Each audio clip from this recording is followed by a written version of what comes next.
kembali bersama saya, udah jadi kayak penyiar. Tadi udah dikenalkan sekilas ya bahwa saya adalah blogger dari Lampung.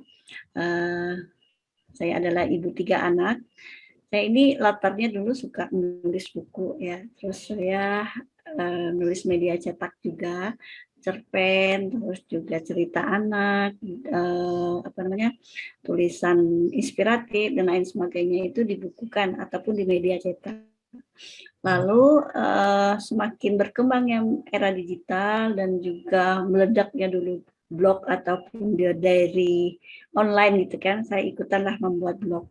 Pada tahun 2010 saya bikin blog, itu hanya untuk sekedar ikut lomba-lomba blog saja.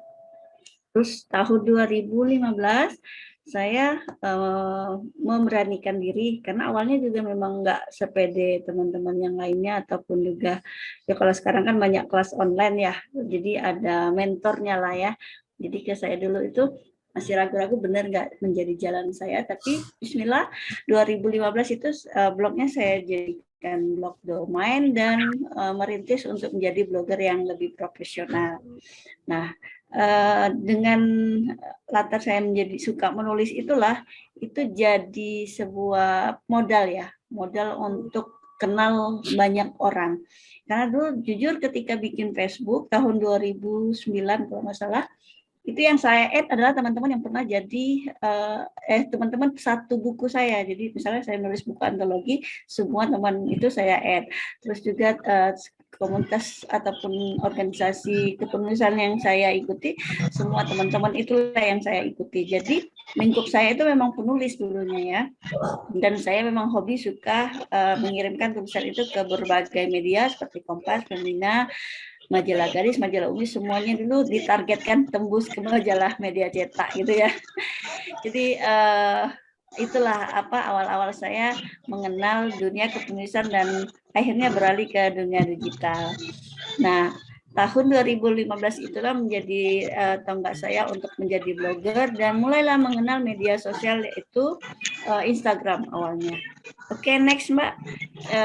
Sebelum kita mengenal konten kreator, teman-teman semuanya di sini, kita lihat perkembangan sosial media dari berbagai survei ya, membuktikan bahwa banyak pengguna sosial media itu di Indonesia itu aktif sekali menggunakan internet ya. Di sini kita lihat dari survei yang telah didapatkan ya, bahwa total pengguna internet itu banyak sekali dan bersosialisasi melalui media sosial itu sudah seperti sebuah kebutuhan. Ya, teman-teman mungkin mengalami sendiri ya, bangun tidur itu yang dicari kalau zaman dulu itu bukan minum air putih lagi, tapi lihat WhatsApp atau lihat berita atau kalau sekarang itu lihat TikTok gitu kan, apa sih yang lagi FYP, dan itu udah jadi kayak rutinitas dan sebuah kebutuhan gitu kan ya, karena perkembangan zaman sudah semakin cepat. Nah, jadi penggunaan sosial ini sudah mencapai 56% dari jumlah total penduduk Indonesia dengan menggunakan berbasis mobile mencapai 130 juta. Artinya orang rata-rata menggunakan gadget gitu ya, menggunakan HP, Android dan lain sebagainya untuk selalu update dengan media sosialnya. Semakin apa ya, dibutuhkan ketika kemarin itu pandemi ya, mau nggak mau orang itu berkomunikasinya dengan Android gitu, dengan HP gitu kan.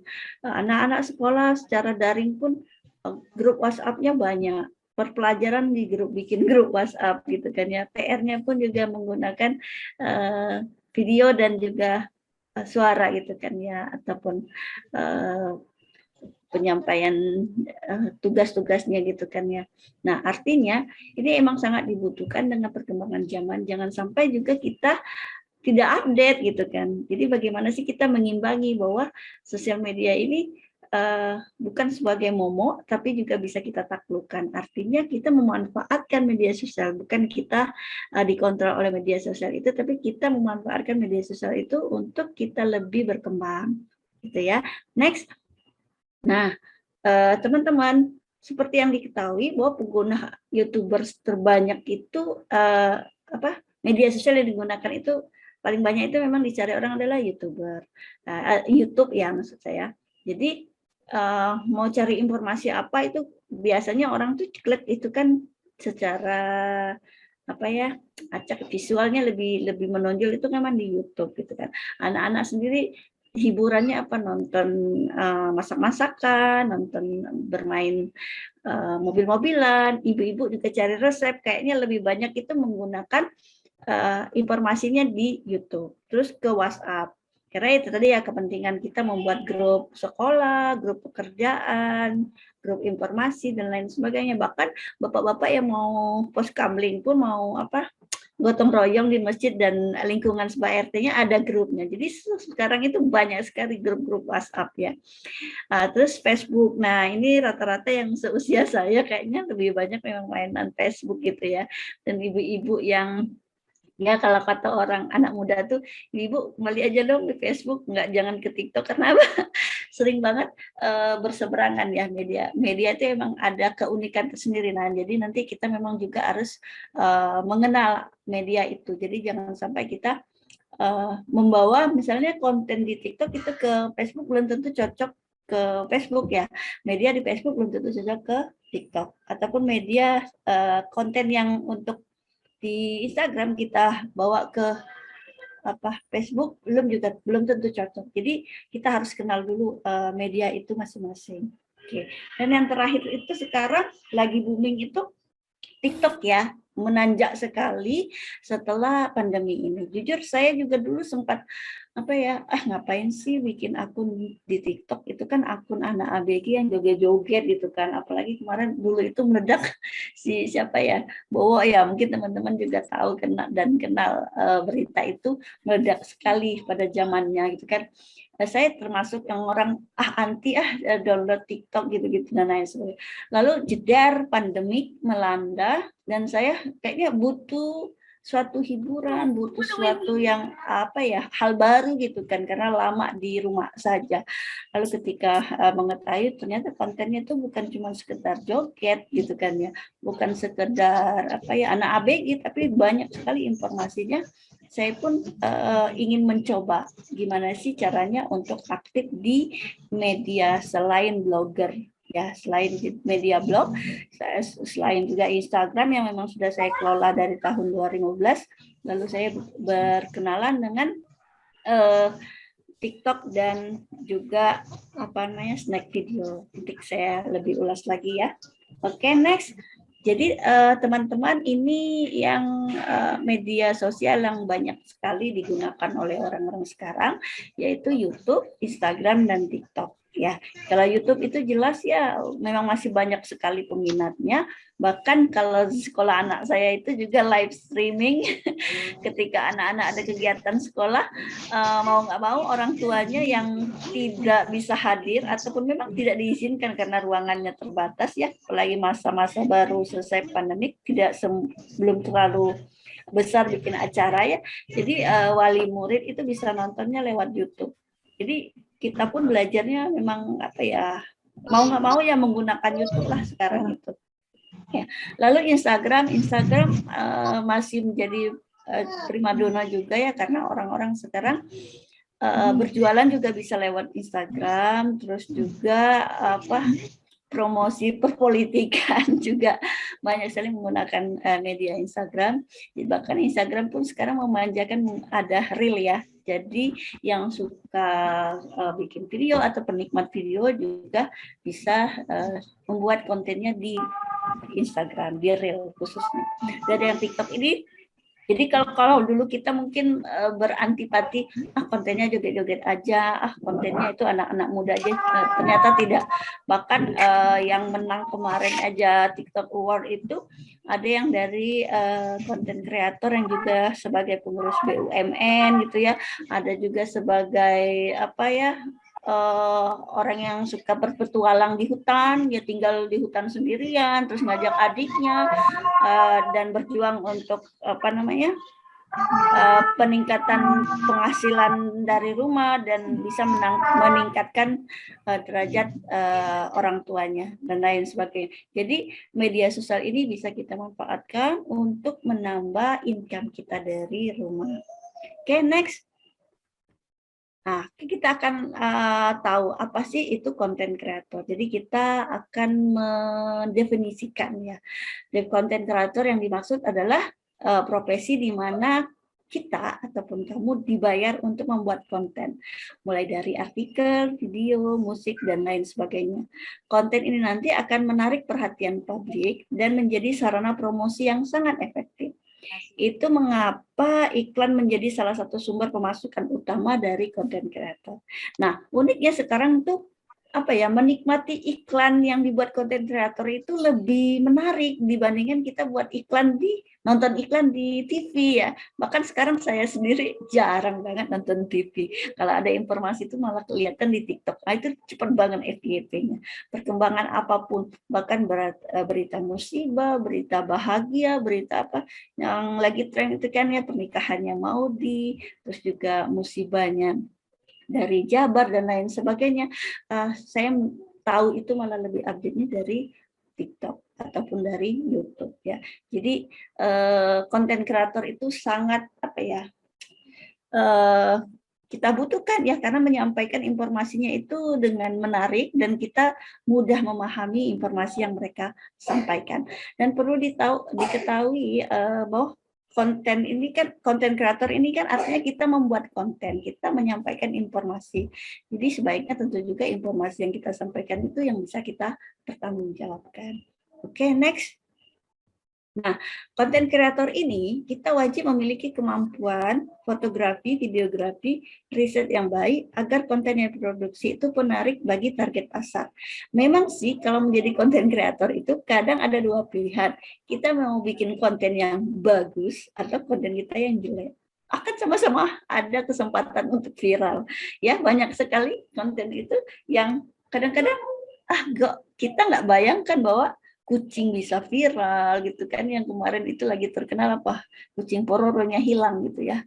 Kucingnya itu pintar banget ketika di ajak live gitu ya, bajunya apanya sebagainya itu dia malah liatin kamera HP aja gitu kan, semua kelihatan lucu. Nah, bagi pencinta kucing itu sebuah apa ya, kebahagiaan tersendiri, suka melihat konten-konten yang seperti itu. Jadi ada pangsa pasarnya sendiri, ada yang suka parenting, ada yang suka fashion ya, OTD dan lain sebagainya, terus juga konten animasi juga ada, terus juga kontennya masak-masakan banyak banget kalau resep-resep itu ya, dan juga konten motivasi. Nah, itu kembali ke teman-teman sendiri, nanti terpikirkan nggak jadi konten kreator yang bagaimanakah saya nanti, apakah saya akan membuat konten yang baik atau konten yang itu tadi.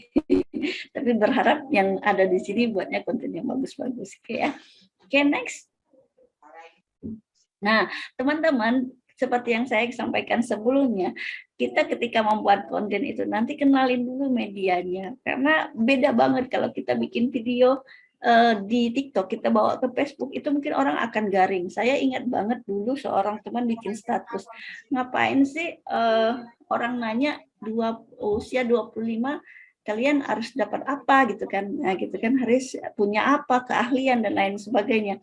Jadi dia seolah-olah dan dia mungkin nggak tahu kalau itu FYP misalnya di itu ya, di TikTok gitu kan ya. Dan itu terkenal di TikTok.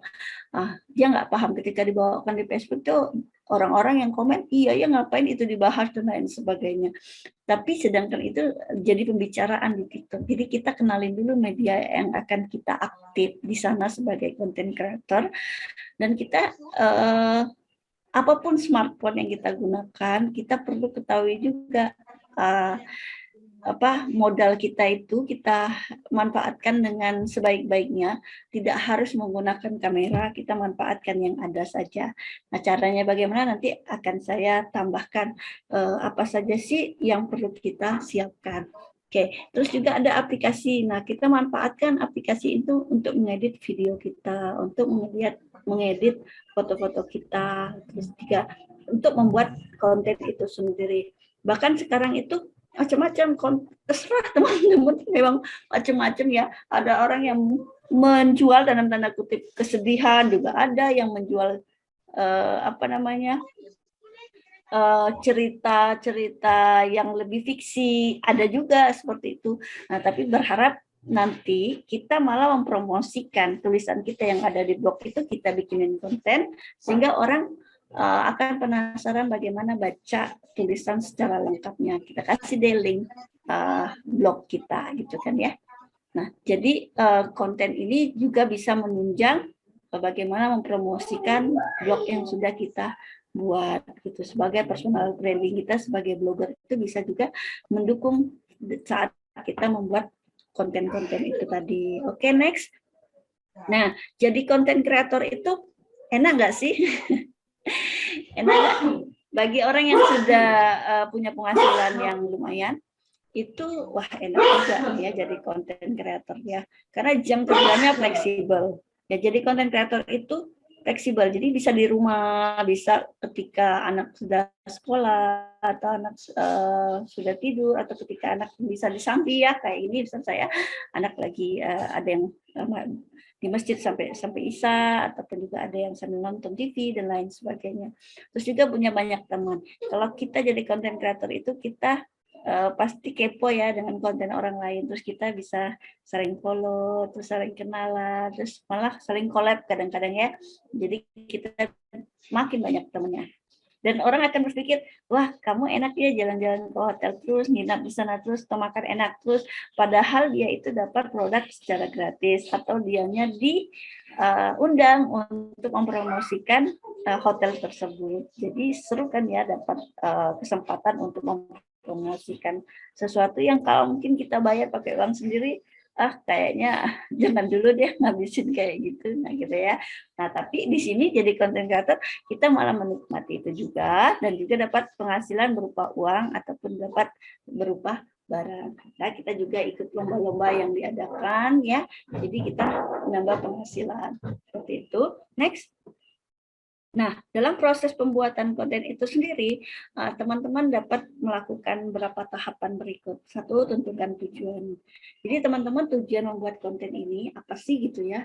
Apakah untuk personal branding, ataukah membuat hiburan, atau hanya untuk, bukan hanya ya, maksudnya pilihan teman itu mentransfer ilmu yang teman-teman sukai, teman-teman kuasai, yang teman-teman sangat banyak referensinya gitu kan ya, yang teman-teman sehari-hari dekat gitu kan ya.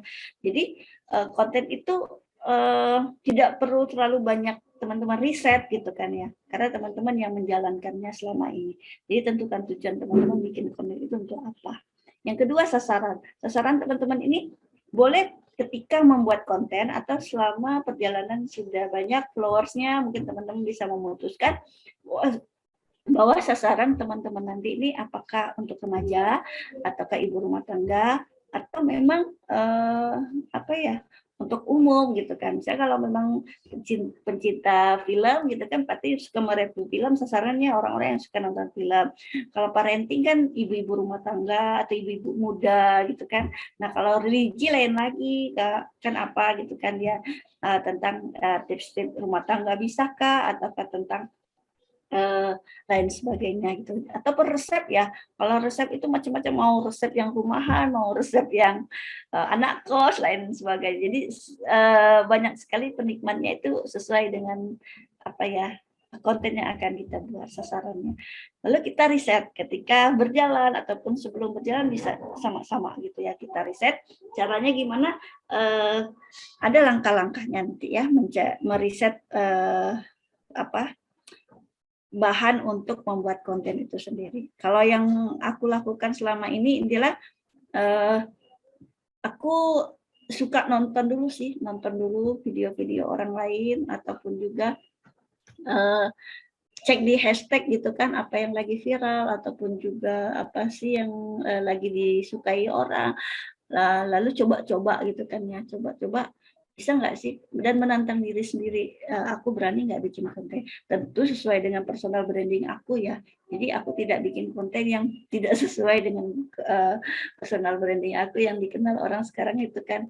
Aku personal brandingnya dari dulu itu adalah smart mom, jadi tidak keluar dari konten itu. Oke, next. Nah, ini langkahnya ya teman-teman. Nanti teman-teman bisa tanya aku lebih luas atau pengalaman aku menjadi content creator. Aku memilih konten yang aku sukai ya. Jadi yang aku sukai itu adalah parenting, tips menulis, dan sebenarnya aku juga memilih lifestyle. Artinya ketika tema apa yang aku dapatkan, misalnya dari klien, aku coba arahkan sebagai tema yang aku punya, parenting gitu kan ya, terus smart mom, tips penulisan, jadi nggak jauh-jauh banget dari apa yang selama ini aku bangun sebagai personal branding. Tapi juga tidak membuat aku bikin konten sesuai pesanan aja. Aku juga bikin konten yang abadi. Konten abadi artinya konten yang nggak sesuai musim. Misalnya ini lagi apa ya, lagi Ramadan, misalnya yang ini lagi Ibu Kartini aja dan lain sebagainya. Ya, konten-konten yang misalnya memilih sekolah untuk anak gitu kan ya, atau mempersiapkan anak masuk SD, atau juga konten tips membawa anak ke kolam berenang dan lain sebagainya. Itu kan konten-konten yang dicari orang, dan konten ini tidak sesuai, tidak mengganggu yang lagi hits gitu kan ya. Jadi konten-konten itu bisa dilihat kapanpun. Lalu kita harus konsisten. Nah, konsisten itu mempengaruhi yang nonton konten kita itu sendiri. Ya, kita konsisten, misalnya sehari satu video, misalnya kan, atau seminggu itu pasti ada gitu. Jangan sampai seminggu ini kita ngasih share video kita, seminggu lagi enggak gitu kan. Jadi kita nggak konsisten. Atau misalnya konsisten ini juga dalam artian temanya harus satu gitu kan, jangan sampai kita luas, satunya teknologi, besoknya lagi otomotif dan lain sebagainya. Sebagai followers ataupun pengikut kita itu akan bingung gitu ya, karena mereka itu menjadi followers kita itu berharap ada sesuatu ya yang kita tawarkan ya, karena konten kita ini unik, konten kita ini menarik, mereka mengikuti. Kita memberikan informasi yang bagus dan informasi yang update, mereka mengikuti. Tapi kalau kita tidak konsisten dengan konten-konten tersebut, lama kelamaan mereka akan tidak menjadi followers lagi atau ya unfollow gitu ya. Dan juga kita jangan sampai ketika kita sudah di atas dan mungkin juga jadi seleb itu dikenal orang banyak gitu kan ya, kita harus tetap dekat dengan followers. Salah satunya adalah kita menjawab atau membalas komen dari mereka. Itulah baiknya kita saling membalas komen. Nah, gitu. Kalau di TikTok itu kan bisa balas komennya dengan video juga gitu kan ya. Nah, oke, next. Nah, teman-teman, nanti ini cara membuat kontennya ya, tapi teman-teman nanti bisa mencoba sendiri ataupun pas bertanya.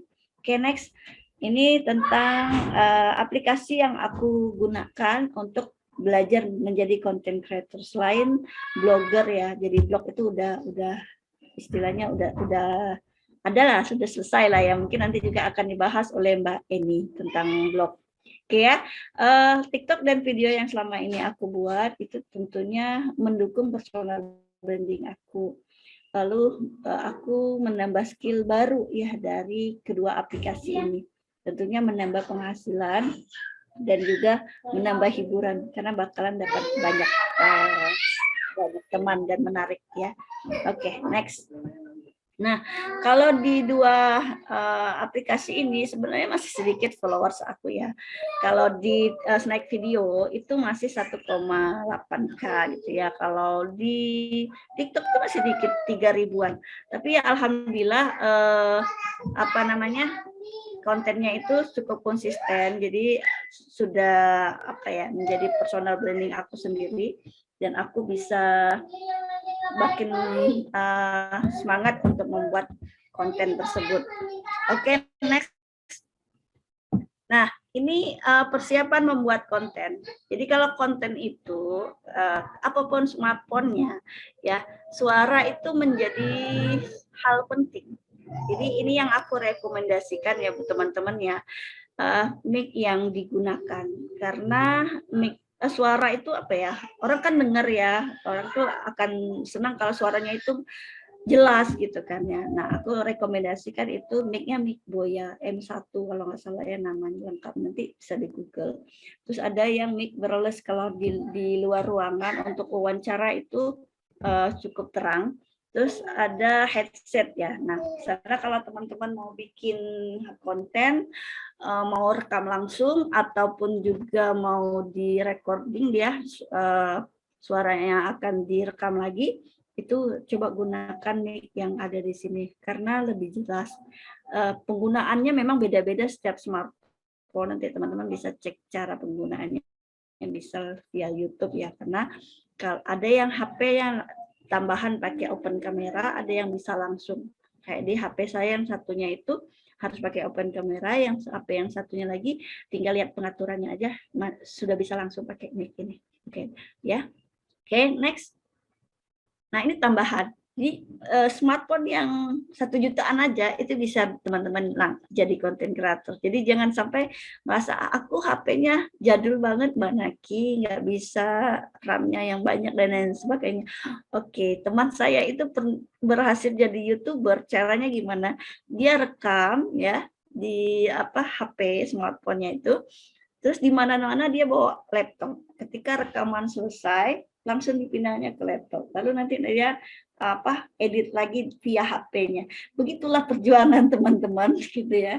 Jadi jangan sampai banyak alasan kalau teman-teman ingin mencoba menjadi content creator gitu ya. Nah, ini pencahayaan emang penting banget. Nah, satu bisa pakai ring light gitu ya. Saya menggunakan juga ring light ini, terus juga bisa pakai tambahan lampu dan juga yang ada standnya dan lain sebagainya. Harganya silakan cek sendiri ya. Tapi itu modal. Tapi dalam perjalanan aja ya teman-teman. Bukan berarti harus punya modal ini dulu baru saya jadi content creator. No. Bisa pilih dengan kontennya ke outdoor. Caranya gimana? Teman-teman datang aja ke tempat makanan ya, ke tempat warung-warung makan ataupun kafe-kafe di sekitar rumah teman-teman.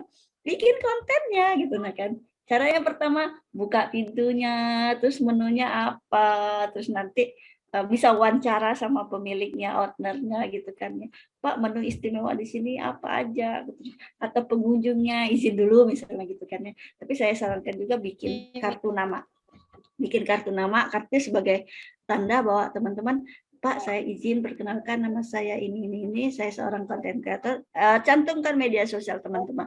Nanti saling menguntungkan, teman-teman bisa personal branding dan dapat juga belajar membuat konten. Seperti itu yang pernah saya lakukan gitu ya. Walaupun nggak gratis dulu langsung ya, tapi kita modal dulu, modal untuk mempersonal brandingkan teman-teman sendiri. Oke, next. Nah, jadi ini aplikasi pendukung yang saya gunakan ya teman-teman. Yang pertama, dulu sekali saya menggunakan KineMaster, tapi karena HP-nya memang berat KineMaster itu ya. Tapi cukup bukan cukup lagi ya, keren banget mendekati editan di laptop. Jadi dia suaranya memang lebih jernih tapi berat di HP. Jadi wajar ya KineMaster-nya bagus gitu kan ya. Terus yang kedua yang saya gunakan InShoot. Nah, ini urutannya memang nggak sesuai, tapi saya merekomendasikan teman-teman di InShoot itu cukup jernih dan dia bisa gratis, nggak harus berbayar per bulan. Jadi tinggal dihapus ada iklan memang, tapi ya itu cukup lah untuk teman-teman mengedit video ya. Jadi pakai InShoot, sekarang aku pakai InShoot aja karena lebih lebih ringan di HP. Nah, di CapCut juga bisa mudah, bahkan template-nya ada yang jedak-jeduk. Jadi kalau untuk Instastory pakai CapCut aja lah, mudah. Di template-nya banyak. Tinggal teman-teman diseragamkan atau disesuaikan. Di Canva juga bisa ngedit video ya teman-teman, bisa bikin dulu infografisnya, lalu nanti teman-teman langsung editnya di Canva, itu juga bisa dijadikan sebagai konten teman-teman, baik kontennya untuk di TikTok, di YouTube dan lain sebagainya. Karena ada teman saya yang kontennya itu tips menulis dan kontennya itu berbentuk kayak kita seminar gitu ya, hanya kegiatan materi-materi terus nanti musik gitu. Nah, ada juga yang kayak gitu, tapi banyak juga yang nonton, view-nya juga banyak. Jadi artinya kita memang disesuai dengan kan diri kita yang kita nyaman lah ya materinya apa gitu. Kalau di semuanya ini bisa pakai Android ya teman-teman ya. Insert bisa pakai Android, CapCut juga, KineMaster, Canva, apalagi bisa semua. Ya, jadi teman-teman bisa nyamannya di mana gitu. Oke, next. Nah, jadi teman-teman, kalau bingung membuat konten, gimana sih caranya? Yang pertama kita belanja ide. Belanja ide ini nggak bayar.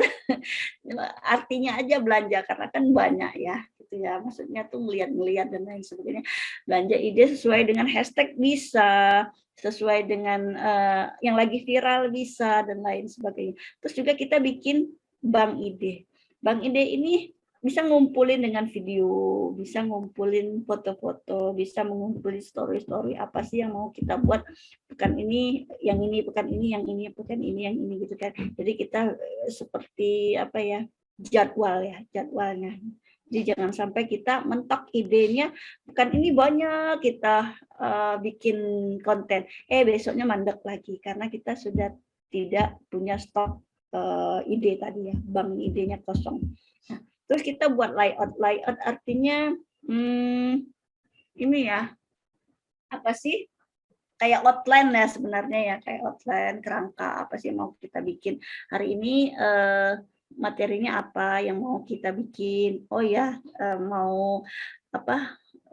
Day in my life misalnya gitu kan, dari bangun pagi sampai siang sampai sore apa sih yang kita lakukan sebagai blogger, silakan. Atau sebagai guru misalnya gitu kan, datang ke sekolah mau ngapain, terus buka laptop misalnya, terus ada loh konten yang itu, konten yang bersama anak didiknya, dan itu bisa mendatangkan followers yang cukup banyak. Dan ini pesan saya ya teman-teman, ini juga sebenarnya penyakit saya yang suka malas-malasan, itu langsung edit. Karena kalau konten kita itu sudah menumpuk, itu bikin malas kadang-kadang ya.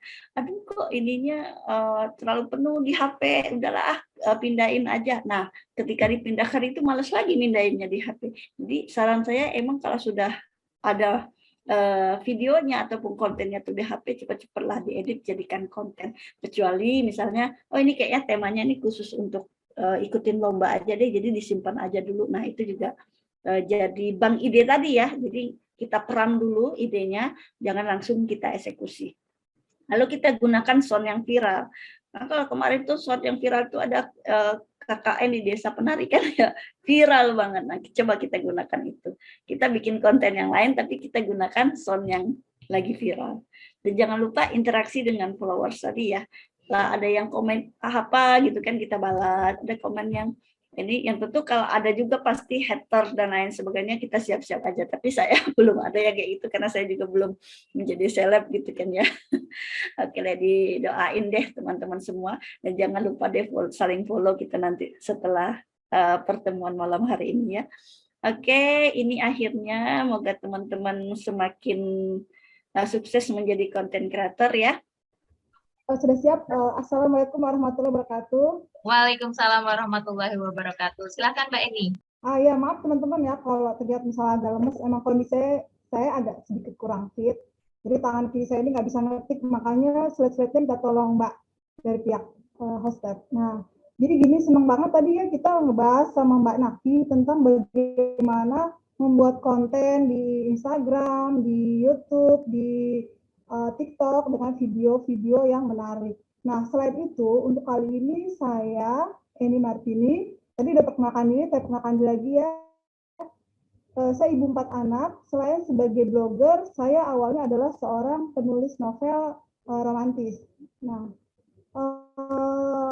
ketika di dalam diri saya waktu itu, kenapa saya menjadi blogger, itu pertama-tama saya tidak terpikir untuk jadi blogger sih. Jadi waktu itu, maaf Mbak, slide next. Next.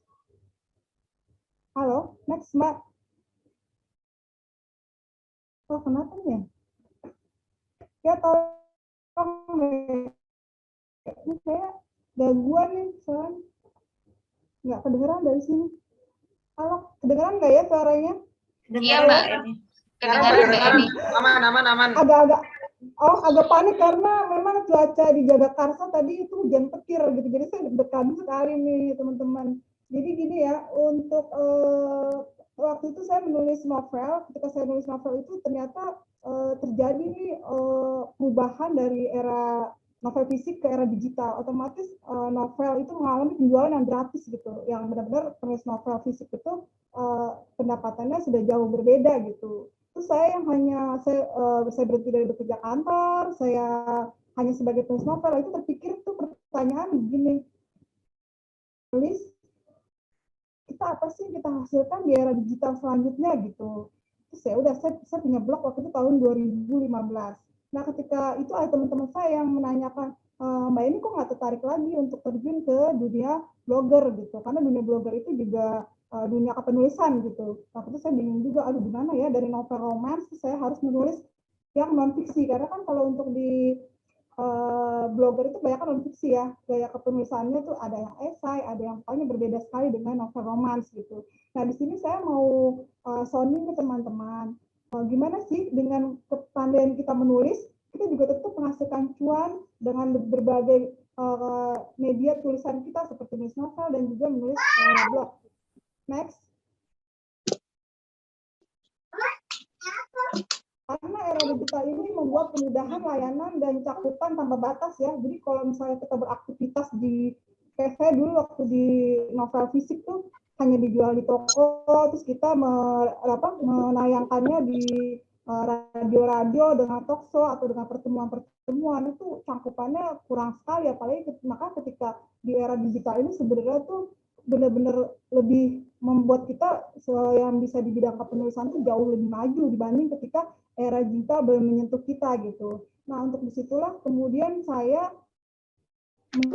mencoba untuk benar-benar terjun ke dunia blogger, menjadikan blog sebagai konten yang menghasilkan uang, atau saya jadi narablog gitu. Next.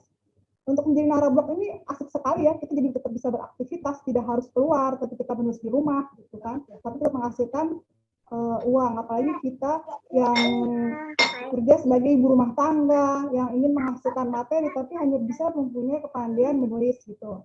Untuk blog itu memang awalnya saya sebagai catatan pribadi tentang novel-novel saya, perjalanan kepenulisan saya, sampai kemudian ketika yang tadi saya ceritakan sebelumnya bahwa novel fisik sudah tidak terlalu menjual lagi, maka saya mengikuti Sadi. Oh. Ini Sadi. Maaf suaranya bocor ya. Kemudian saya benar-benar terjun ke dunia blog untuk melanjutkan kebiasaan saya untuk menulis gitu. Next. Tapi awalnya jujur, saya nggak percaya diri, jujur nggak sih saya bisa gitu di blog ini menghasilkan uang seperti yang saya harapkan seperti waktu saya menulis novel gitu. Karena lalu saya coba, saya browsing, saya belajar dari teman-teman, memang blog itu ternyata tempat yang pas untuk berbagi informasi atau mempromosikan sesuatu. Jadi kayak banyak, makanya brand-brand atau para klien sekarang meminta promo blogger untuk menuliskannya di blog, untuk membuat konten di blog, tujuannya agar terbaca oleh audiens secara lama gitu. Karena kalau dibanding dengan media sosial lain, nah ketika untuk saya benar-benar terjun ke blog setelah saya mempelajari, oh ternyata tuh kenapa blog ini bisa menghasilkan, kenapa blog ini bisa membuat kita berkarir di dunia blog sebagai narablog, maka coba mendaftarkan blog saya ke domain. Blog saya sudah berbayar lagi, tidak blog gratisan, karena klien kebanyakan tuh menginginkan blog yang berbayar. Setelah blog saya buat domain, saya langsung menentukan tema blog saya yang semula ada tentang novel, ada tentang family, ada tentang kesehatan, ada tentang anak, saya langsung membuat tema tentang keluarga, tentang family atau keluarga gitu. Tapi yang lebih mudah untuk dimasukkan ke blog saya dengan beberapa tema gitu. Setelah membuat konten-konten yang menarik sehingga menarik para orang untuk bekerja sama dengan saya langsung meningkatkan SEO dalam blog saya gitu, seperti supaya artikel yang di dalam blog itu lebih mudah sehingga kita juga semakin tinggi gitu. Untuk mungkin untuk teman-teman lebih tahu ya tentang SEO, saya belum belajar jauh, tapi sedikit-sedikit atau konten-konten yang saya buat saya masukkan SEO gitu. Nah setelah di blog itu saya berpikir lagi, kalau hanya di blog, kayaknya nih bersaing terus kan, bersaing untuk supaya tampil di Google Page One, kalau nggak di situ orang pasti kayaknya agak jarang baca blog kita. Bagaimana nih supaya saya punya istilahnya etalase blog agar ketika orang melihat, orang akan mencari blog saya itu di mana. Akhirnya saya membuat media sosial seperti Instagram, Twitter, dan Facebook. Jadi Instagram ini saya jadikan seperti etalase gitu. Saya membuat konten-konten foto yang menarik dengan caption yang sepotong-potong untuk orang agar tertarik akan kemana sih di konten ini selanjutnya ya, menunjuk blog saya gitu. Saya sebenarnya setiap saya menulis artikel, saya share ke Instagram, saya share ke Twitter, saya share ke Facebook agar dari dunia kepenulisan novel otomatis pembaca saya bergabung gitu kan.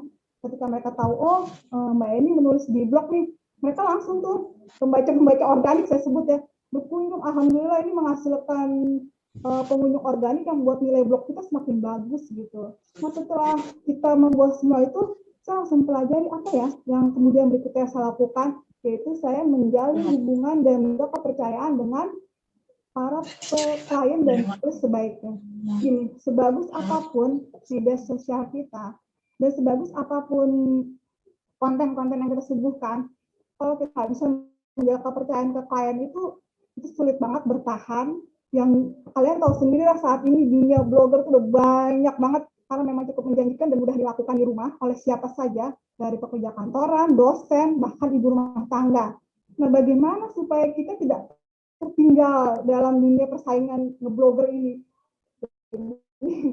Dari seorang penulis novel yang taunya romantis, saya harus belajar tentang hal-hal seperti ini gitu.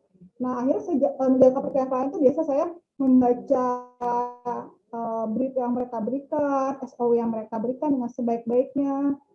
Fee sedikit atau fee besar saya kerjakan dengan sama-sama fokus, serius, dengan penulisan yang sebaik-baiknya. Seperti gini ya, ketika di dalam pekerjaan, sakit itu udah pasti ada. Tapi saya nggak mau dengan alasan sakit itu membuat saya kemudian melalaikan tugas saya gitu. Atau karena kesibukan saya kesana-sini, saya tidak memperhatikan klien yang memberi job saya sehingga saya telat atau apa. Kalau terpaksa telat pun biasanya saya ada bicara, tapi itu sangat jarang sekali. Saya menjadi blogger selama hampir 7 tahun ini, kalau nggak salah ya.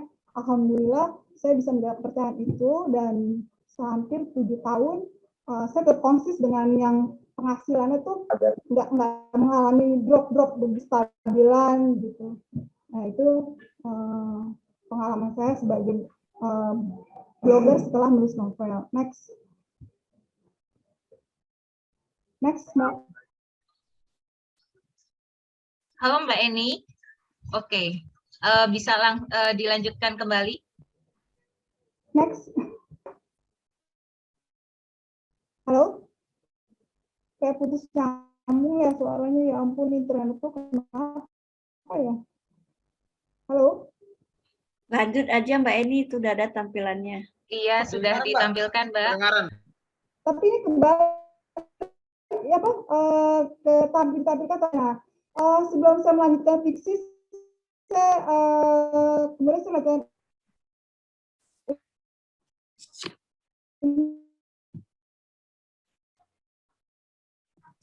Gangguan sinyal Mbak Eni. Walaupun saya tetap di blogger, bisa menghasilkan tulisan sebagai blogger. Iya, makanya maaf ya teman-teman ya. Menulis fiksi ini ternyata bisa saya lanjutkan setelah saya asik di dunia blogger. Kemudian muncullah plafon-plafon digital fiksi. Maka saya melanjutkan lagi. Nah, buat teman-teman yang bisa menulis, selain menulis artikel di blog, mau ke fiksi, saya akan memberi info sedikit. Coba menulis di fiksi karena penghasilan caranya. Pertama, pilih plafon karena sudah beragam sekali plafon yang ada. Plafon-plafon fiksi itu, tapi mereka memiliki banyak kekurangan dari pembagian royalti, dari sistem kerjasama. Jadi benar-benar pilih untuk saat ini, pilih yang, kalau saya memilih plafon fiksi digital Indonesia aja, jadi lebih aman dibanding platform-platform luar yang kadang-kadang perjanjian itu membuat penulis rugi gitu. Karena seperti kontrak seumur hidup, sementara novelnya di situ tidak laku terjual, sehingga kita ingin pindah ke platform lain terjerat, itu salah satu kerugiannya. Kemudian ketika kita menulis di sebuah platform, pertahankan karakter, kan ada berjuta penulis banyak di sana. Kalau kita bisa mempertahankan karakter, bagaimana pembaca mengenali tulisan kita, otomatis nanti kita mempunyai pembaca yang setia datang sendiri gitu. Terus kedua, nah ini kan karena di media era digital, jangan lupa sama seperti blog, kita promokan tulisan kita di platform era digital ke media sosial seperti Instagram, TikTok, YouTube, seperti itu gitu. Jadi intinya dari semua ketika kalian mempunyai bakat menulis, jangan menyerah. Karena bakat menulis di era digital ini adalah itu seperti aset kita gitu. Aset kita untuk menghasilkan uang, aset kita untuk berkarir di dunia digital, entah sebagai penulis narablog atau sebagai penulis novel. Jadi jangan berputus asa nih buat teman-teman. Jangan bilang tidak bisa. Pasti setiap orang insya Allah bisa, asal rajin membaca, mau menulis dengan konsisten, tidak gagap di era digital, dan juga bisa bekerja secara konsisten dan terpercaya. Gitu aja sih sharing untuk saya. Assalamualaikum warahmatullahi wabarakatuh. Terima kasih teman-teman sudah bersedia hadir atau mengikuti program Blogverse pada malam hari ini. Perkenalkan, nama saya Dani Indra Kusworo selaku Product Manager WordPress Hosting. Nah, di sini saya ingin menjelaskan produk yang mungkin cocok dengan teman-teman yang sebelumnya masih menggunakan blogspot.com atau wordpress.com, itu kita bisa beralih menggunakan Simple WordPress ini. Nah, apa saja sih keuntungan dari menggunakan Simple WordPress ini? Nanti teman-teman akan mendapatkan domain, top level domain, yang mana nanti bisa digunakan untuk misalnya mendapatkan cuan dari AdSense atau dengan iklan lainnya. Karena semakin menggunakan top level domain, kita akan mendapatkan rating atau peringkat dari pencarian Google juga nanti. Nanti akan saya jelaskan dan mungkin saya praktekkan simpelnya seperti apa. Nah, saya ingin menjelaskan dulu apa itu WordPress. Nah, WordPress adalah Content Management System CMS yang diluncurkan oleh Matt Mullenweg dan Mike Little pada tahun 2004. Nah, sebagai sebuah CMS, WordPress bisa membantu teman-teman membuat dan mengelola website tanpa coding. Jadi kita di sini membuat websitenya itu tanpa menggunakan coding sama sekali. Jadi tinggal drag and drop dan tinggal posting tulisan saja. Anda bisa menata tampilan, menambahkan fitur, dan membuat konten di website dengan mudah. Jadi cocok untuk digunakan pemula sekalipun dengan menggunakan Simple WordPress ini. Lanjut, apa itu Simple WordPress? Nah, Simple WordPress adalah layanan managed WordPress pertama dan satu-satunya di Indonesia yang berfokus pada kemudahan mengelola website WordPress. Nah, layanan Simple WordPress sangat cocok bagi Anda yang ingin memiliki website dengan lebih mudah sehingga bisa fokus membuat konten atau mengembangkan bisnis. Nanti saya akan jelaskan dan saya berikan contohnya yang sudah menggunakan Simple WordPress ini. Jadi ketika menggunakan Simple WordPress ini, di SEO di pencarian Google pun akan sangat tinggi, nanti akan sangat bagus. Nanti akan saya contohkan. Bisa dikatakan Simple WordPress adalah jalan tengah antara keterbatasan fitur WordPress.com premium dan pengelolaan web hosting yang sedikit rumit bagi pemula. Nah, apa saja sih kelebihan menggunakan Simple WordPress? Nah, yang pertama itu ada dashboard khusus untuk pengelolaan website yang lebih mudah. Kemudian ada proteksi WordPress yang terbaik, nanti ada antivirus, ada anti malware, dan anti hacker. Jadi sangat aman menggunakan produk ini bagi pemula yang tidak mengetahui security.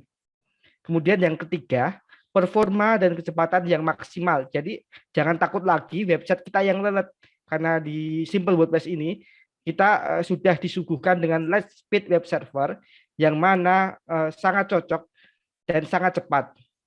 Dan keempat itu ada kita bisa memantau analitik website dalam satu menu.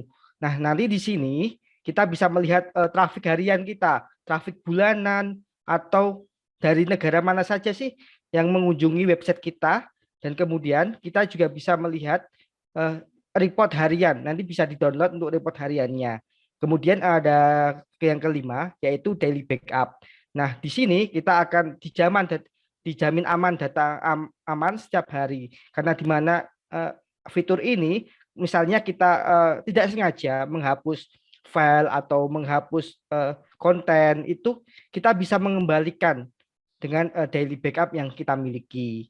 Kemudian yang keenam itu ada auto update. Di sini fitur ini berfungsi untuk kita tidak perlu lagi misalnya ada pembaruan dari WordPress atau dari perangkat lunak di website kita, itu sudah otomatis dengan menggunakan auto update. Yang ketujuh itu kita bisa memiliki staging website. Jadi ketika kita ingin melakukan editing website kita, misalnya biar tidak error, kita bisa menggunakan staging website ini. Yang kemudian yang ke-8 itu kita bebas install plugin dan gratis tema. Yang ke-9 gratis tema tampilan yang profesional. Di sini untuk temanya kita sudah menyediakan secara gratis untuk teman-teman. Yang ke-10 itu ada kita sudah menyediakan install otomatis SEO dan Google Sitekit. Jadi di sini teman-teman apabila membeli produk ini, kita bisa mendapatkan plugin atau tool tambahan yang berfungsi untuk meningkatkan traffic, meningkatkan rank kita di pencarian Google. Dan sudah kita sediakan Google Sitekit, jadi mendaftarkan di Google Webmaster Tool itu tidak perlu menggunakan kode-kode, hanya dengan sekali klik kita bisa mendaftarkan website kita di Google melalui Google Sitekit. Kemudian kita mendapatkan gratis auto SSL dari Sektigo. SSL ini berfungsi untuk ketika diakses website kita itu menggunakan HTTPS, jadi akan lebih secure. Yang kemudian yang ke-12 kelebihannya kita menyediakan premium support 24 jam selama 7 hari. Jadi teman-teman tidak perlu khawatir lagi misalnya ada kendala atau kesulitan atau ingin mendapatkan bantuan, kita menyediakan support selama 24 jam. Nah, saya akan memberikan sebuah contoh produknya seperti apa sih. Nah, ini seperti ini contohnya teman-teman. Bisa kita lihat, misalnya saya ada daniindra.myid. Nah, seperti ini untuk dashboardnya ya teman-teman. Ini untuk bisa kita atur. Nah, di sini kita melihat ringkasan nama domain yang kita miliki, kemudian WordPress admin. Nah, nanti apabila teman-teman ingin melakukan edit konten atau menambahkan konten, cukup klik WordPress admin ini saja. Nanti bisa masuk ke dashboard WordPress-nya secara langsung. Jadi tidak perlu instalasi WordPress-nya secara manual atau mengelola cPanel yang sangat sulit misalnya bagi seorang pemula. Jadi di sini cukup klik WordPress admin, kita bisa sudah masuk ke halaman dashboard WordPress kita. Nanti misalnya ingin membuat sebuah postingan, kita bisa membuat sebuah post di sini misalnya add new atau tambah baru sesuai bahasa yang akan kita gunakan nantinya, bisa diatur juga mau bahasa Inggris atau bahasa Indonesia itu bisa. Nah, yang kemudian seperti yang saya jelaskan tadi, fitur-fiturnya di sini ada ubah password, force HTTPS agar website kita lebih secure, kelola plugin, pengaturan tema, pembaruan otomatis, auto update itu sudah ada ya di sini teman-teman, bisa kita lihat. Staging WordPress juga sudah ada. Apabila ingin melakukan install ulang WordPress kita juga bisa. Nah, di sini juga ada fitur analitik ya teman-teman. Kita bisa melihat penggunaan resource atau performa website kita, halaman mana saja yang sering dikunjungi oleh pengunjung itu bisa kita lihat jumlah visitornya, unique visitor, halaman yang dibuka, hits, bandwidth yang digunakan itu sudah tersedia semua. Jadi kita tidak perlu menggunakan coding atau apapun, kita langsung bisa cek melalui dashboard Simple WordPress ini. Nah, ini. Kemudian di sini ada penggunaan resource, cek performa website. Itu misalnya ada yang memberatkan website, kita bisa otomatisasi agar lebih kencang websitenya. Itu menggunakan PHP X-Ray. Kemudian yang seperti yang saya sebutkan tadi, backup ya teman-teman. Di sini sudah ada fitur backup-nya, yang mana nanti apabila teman-teman kehilangan data sehari sebelumnya, itu bisa kita kembalikan dengan pulihkan seperti ini. Kemudian jangan khawatir misalnya teman-teman kesulitan, di sini kita sudah menyediakan banyak sekali panduan dari cara kelola dashboard, membuat website, optimasi website, tema dan plugin, keamanan, itu sudah kita sediakan teman-teman. Jadi tidak perlu khawatir lagi tentang bagaimana cara menggunakan Simple WordPress ini. Nah, sebagai contoh ya, untuk SEO-nya misalnya ya, kita ini salah satu pengguna Simple WordPress, dia bergerak di bidang jasa ya, misalnya ya, kita cari jasa buang puing Magelang misalnya seperti itu maka dia ada pencarian atas seperti ini. Ini nanti di sini di panduan dashboard Simple WP tadi untuk bagian SEO itu sudah diajarkan. Jadi teman-teman tinggal mempraktekkan saja sesuai yang ada di panduan. Misalnya untuk mendapatkan hasil yang maksimal. Nah, sebagai contoh seperti ini juga milik klien Simple WP seperti mitrakarya.id, ini bergerak di bidang jasa bangunan, kemudian juga ada Bangun Tapan Family, ini juga sama ya teman-teman, pengguna Simple WP yang saya ajarkan. Masih banyak lagi misalnya jasa Pramurukti ya, Pramurukti Jakarta, ini juga nomor 1 teman-teman, ini mengandalkan SEO. Ini hanya menggunakan SEO bawaan, yaitu menggunakan Yoa SEO tadi untuk pengaturannya. Ini sudah nomor 1 semua ya, seperti ada pramukti.com, ini juga pengguna Simple WP, jasa perawat lansia juga ya, kebanyakan seperti itu. Hampir di pencarian Google semua itu akan muncul ya, karena tadi pengelolaan juga mudah seperti itu. Kita lanjut, ini sebagai contoh saja tadi teman-teman. Nah, di Simple WordPress kita menyediakan 3 paket. Yang pertama paket blog, yang kedua paket company profile, yang ketiga paket toko online. Nah, teman-teman yang menggeluti blogger sebelumnya, kalau saya sarankan bisa mulai dulu yang paket blog. Itu harganya mulai 32.000 ini 32.000 per bulan, minimal 1 tahun order itu nanti teman-teman akan mendapatkan domain top level domain yang misalnya .com, .net, .info, .org dan lain-lain. Ini bisa menggunakan paket yang Simple WP ini ya teman-teman. Silahkan untuk linknya tadi sudah saya share. Kalau teman-teman berminat akan saya share lagi. Nih, seperti ini sebagai contoh ya teman-teman, apabila ingin melihat paketnya dulu, teman-teman bisa menggunakan yang paket blog kalau apabila baru mulai. Nah, ini banyak sekali ya teman-teman, nanti ada misalnya jasa kontraktor kolam renang Jogja, ini yang berkah mulia, ini halaman pertama namun tidak di peringkat pertama karena persaingannya sungguh sangat ketat. Ini tapi di halaman pertama banyak sekali yang menggunakan Simple WP ini dan mendapatkan yang performa yang terbaik. Bagi pemula pun sangat bisa menggunakan produk ini. Jadi tidak perlu khawatir lagi karena plugin yang membantu meningkatkan performa itu sudah terinstal secara otomatis. Nah, dari paket sudah, kemudian nanti apabila teman-teman membutuhkan kode, kami ada potongan harga ya teman-teman menggunakan Blogverse Simple WP apabila berminat. Untuk tambahan diskon 50.000 untuk order baru. Cukup sekian dari saya. Terima kasih.